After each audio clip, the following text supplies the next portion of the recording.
जय श्री राधे। पूज्य श्री सद्गुरुदेव भगवान के चरणों में प्रणाम।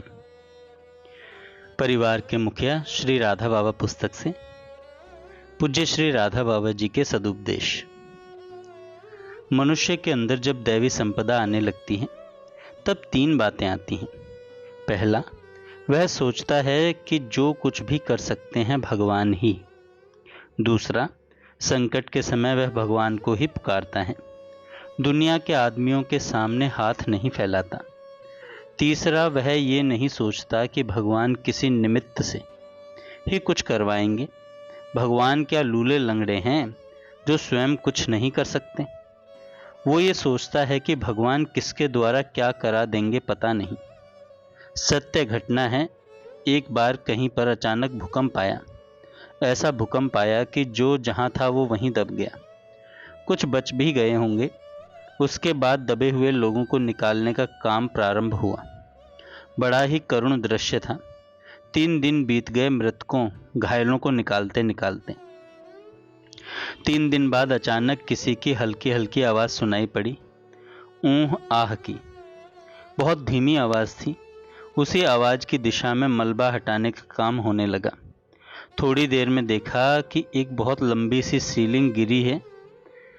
उसका एक सिरा तो छत पर टिका है और दूसरा जमीन पर, और उसी के बीच की खाली जगह में 15-16 साल की एक लड़की भगवान श्री कृष्ण का एक चित्रपट छाती से लगाए बेहोश पड़ी थी। कभी कभी होंठ हिलते थे तो कृष्ण नाम का उच्चारण होता था। चोट तो क्या खरोंच तक नहीं आई थी, बस 3 दिन न खाने पीने की कमजोरी थी। बाद में पता चला कि जैसे भूकंप महसूस हुआ, वह अपने श्री कृष्ण को लेकर निकल जाने की कोशिश में बाहर भागी। इसी समय मकान ध्वस्त हो गया और श्री कृष्ण ने अद्भुत ढंग से उसकी रक्षा की। इस प्रकार जो भगवान का ही आश्रय लेकर चलता है, भगवान प्रतिपल उसके साथ चलते हैं। वह तो यह सोचकर अपना काम करता चला जाता है कि मैं तो एक मैनेजर की तरह काम कर रहा हूं, भगवान चाहे जो करावे। आगे बाबा कहते हैं, उपकार तथा अपकार। किसी के लिए किए हुए उपकार को कभी नहीं भूलना चाहिए। उपकार करके तो अवश्य भूल जाना चाहिए। नारियल के लिए कहा जाता है कि चूंकि किसी ने उसे पानी दिया है, यह याद करके अपने सिर पर सदैव मीठा पानी धारण करता है। वह यह भी नहीं सोचता कि किसी ने गंदा पानी दिया था या साफ। कोई अपकार करे सो तो भूल जाओ, पर उपकार को कभी न भूलो। दैवी संपत्ति बढ़ने का यही लक्षण है। इस प्रकार का अभ्यास करने से मनुष्य भगवान की तरफ बढ़ता चला जाता है।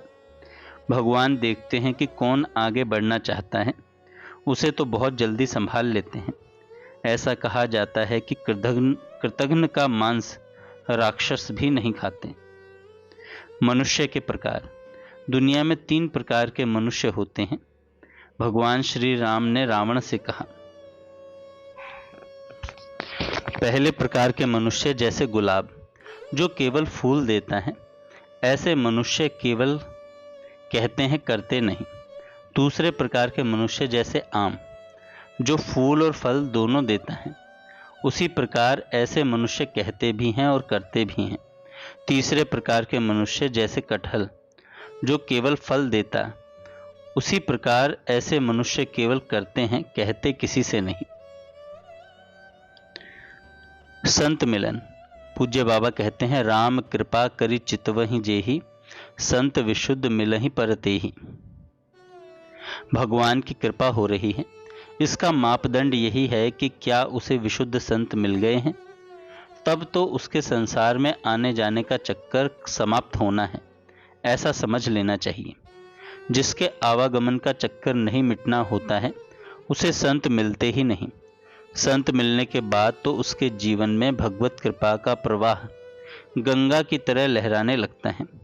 जिस प्रकार नदी बहती हुई जाती है और सामने पहाड़ आने पर धारा बदल देती है, किनारे से निकल जाती है, हमारे अंदर भी अहंकार का बहुत बड़ा पहाड़ खड़ा हुआ है, और भगवत कृपा रूपी नदी का प्रवाह जब बहता हुआ आता है तो अहंकार रूपी पहाड़ को देखकर अन्य नदियों की तरह धारा नहीं मोड़ती, वो वहीं रुक जाती हैं और गहरी होती जाती हैं और अंत में वो अहंकार के उस पहाड़ को डुबो देती हैं। जिस प्रकार नदी अंत में जाकर सागर में मिल जाती है, वैसे ही भगवत कृपा रूपी नदी अहंकार रूपी पहाड़ को डुबाती हुई भगवान से ले जाकर मिला देती है। मनुष्य को नित्य भगवान की कृपा की प्रतीक्षा करनी चाहिए। इसके लिए उसे रोज सवेरे उठकर यह आशा लगानी चाहिए कि आज मेरे ऊपर भगवान की कृपा प्रकट हो जाएगी, शाम तक हो जाएगी, शाम तक नहीं तो कल सवेरे अवश्य ही प्रकट हो जाएगी। इस प्रकार की आशा लगाए हुए उसे प्रत्येक घटना में भगवत कृपा का ही अनुभव करना चाहिए। इस प्रकार कुछ ही दिनों में उसे कोई भी काम जिसे वो अनिष्ट समझता था क्यों हुआ यह समझ में आने लगेगा। बाबा ने हिमांबा वेश्या की कथा सुनाई जो अत्यंत सुंदरी थी। उसकी सुंदरता को अपलक देखते रहने के लिए एक सेठ सदा उसके सामने मुख करके पीछे की ओर चलता था। भगवान की सवारी रथ यात्रा के समय भी वह वैसे ही चल रहा था। उसे एक संत मिले जिन्होंने उसे मनुष्य स्वरूप की नश्वरता एवं ईश्वर के सौंदर्य की नित्यता का ज्ञान कराकर भगवान के दर्शन करा दिए। देखो, वैसे तो भगवान मन, वाणी और इंद्रियों से परे हैं, पर भाववश वे प्रकट हो जाते हैं। चैतन्य महाप्रभु के पास एक दर्जी आया। उसने उनके हाथ पकड़ लिए और बोला, अब आप मुझे भगवान के दर्शन करा दीजिए। उन्होंने बहुत कहा पर उसने हाथ नहीं छोड़ा। तो उन्होंने एक तरफ दिखाते हुए कहा, उधर देखो। जब उसने उधर देखा तो उसे कृष्ण जी मुरली बजाते हुए दिखे। फिर तो वह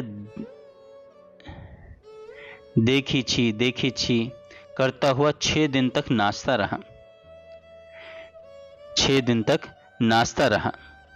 आगे पूज्य बाबा कहते हैं, हिये फाटे हूँ फूटे हूँ नयन, जरहूँ सुतन के ही काम, द्रवहि स्त्रवहि पुल कहीं नहीं, तुलसी सुमिरत राम। हे भगवान, मेरे मन को अपने मन में मिला दो, ऐसी प्रार्थना करें। भगवान अपने आप भजन कराने लग जाएंगे। और फिर अपि चेसो दुराचारो भजते माम अनन्य भाग। पर यह होगा तभी जब मन में सच्ची इच्छा होगी भगवान को पा लेने की। विश्वास हो जाने पर जो वस्तु जहाँ नहीं है वहाँ भी प्रकट हो जाती है। मनुष्य जीवन नदी में बहते हुए लकड़ी के बल्ले की तरह है, जो पानी के बहाव के साथ कभी किसी किनारे ठोकर खाता रहता है। जब कोई निकाल लेता है तो किनारे लग जाता है। इसी प्रकार मनुष्य जीवन भी बड़ी तेजी से भवसागर में बहा जा रहा है। ये तभी किनारे लग सकता है जब भगवत कृपा मिल जाए। भगवत कृपा मिलने की पहचान है संत कृपा मिल जाना। जब सच्ची इच्छा होती है तो विशुद्ध संत मिल ही जाते हैं। उनकी कृपा का आदर करने से मनुष्य के आगे का द्वार खुल जाता है। उस समय मनुष्य के मन में जो भी ऊहापोह होते हैं वे सांसारिक न होकर भगवत संबंधी ही होते हैं। जैसे किसी को किसी ने कहा कि जिधर सूरज निकले उधर पूरब है, तो सवेरे जब सूरज निकलता है उसने समझ लिया कि यही पूरब है। दोपहर तक वह उधर ही चलता रहा, फिर उसे दिशा भ्रम हो गया और वह वहीं रुक गया। दूसरे दिन पुनः प्रातःकाल जब सूरज निकलता है तब पुनः उसी तरफ चलना प्रारंभ करता है और गंतव्य को पहुंच जाता है।